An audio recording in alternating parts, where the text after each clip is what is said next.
कार्तिक मास महात्म्य अध्याय 20. धर्मदत्त म्हणाला, हे कलहे, तीर्थ, दान, व्रत यांनी पापे नाहीशी होतात, परंतु तू प्रेतदेहात आहेस, म्हणून तो अधिकार तुला नाही.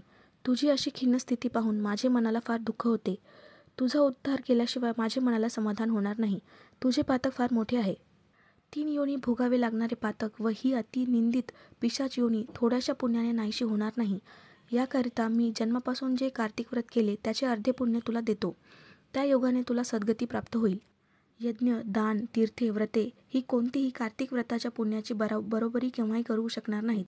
नारद म्हणाले, याप्रमाणे धर्मदत्ताने बोलून तिच्या अंगावर तुलसीयुक्त पाणी शिंपडले व तिला 12 अक्षर मंत्र ऐकविला. इतक्यात ती प्रेतदेहातून मुक्त होऊन लक्ष्मीप्रमाणे दिव्य स्वरूपवान व अग्निज्वालेप्रमाणे तेजस्वी झाली. तेव्हा तिने हर्षाने त्या ब्राह्मणास दंडवत नमस्कार घातला व सद्गतीत वाणीने बोलू लागली.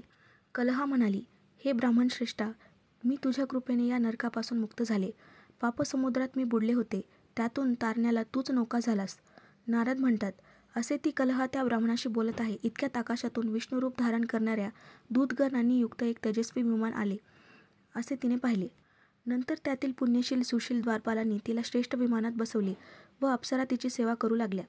ते विमान पाहून धर्मदत्ताला विस्मय वाटला व ते विष्णुस्वरूप 2 दूत पाहून धर्मदत्ताने त्यांना साष्टांग नमस्कार घातला.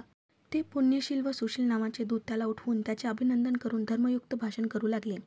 पुण्यशील सुशील म्हणतात, हे द्विजश्रेष्ठा, तू विष्णुभक्त, दीनांवर दया करणारा, सर्वज्ञ व विष्णुव्रत करणारा असा उत्तम आहेस.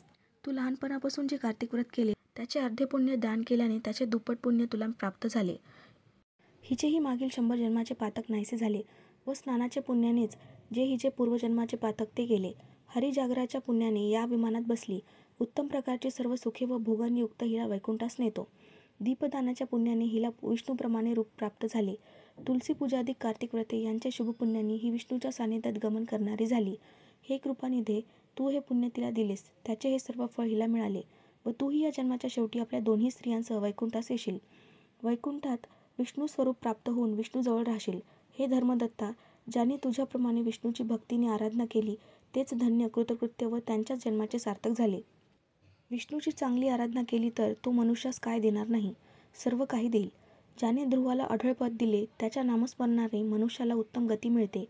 पूर्वी नामस्मरणाने गजेंद्र नरकापासून मुक्त होऊन विष्णू सन्निध वैकुंठास गेला व जय नावाचा द्वारपाळ झाला. तू विष्णूची आराधना केली आहेस म्हणून विष्णूचे सानिध्य येशील व हजारो वर्षे दोन्ही स्त्रियांसह तेथे राहशील. ते पुण्य संपल्यावर जेव्हा पृथ्वीवर येशील तेव्हा सूर्यवंशातील प्रख्यात असा दशरथ नावाचा राजा होशील. तेथेही 2 स्त्रियांनी युक्त होशील व हिला अर्धे पुण्य दिलेस म्हणून ही तिसरी स्त्री होईल व तेथेही श्री विष्णू देवकार्याकरता तुझे पुत्र होऊन तुझ्या जवळ राहतील. तू जन्मापासून हे विष्णूला संतोषकारक व्रत केलेस, त्यापेक्षा यज्ञ, दाने, तीर्थ ही अधिक नाहीत.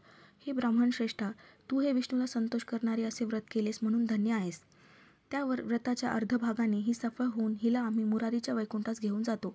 इति श्री पद्मपुराणे कार्तिक महात्म्ये 20तमो अध्यायः समाप्तः. श्रीकृष्णार्पणमस्तु.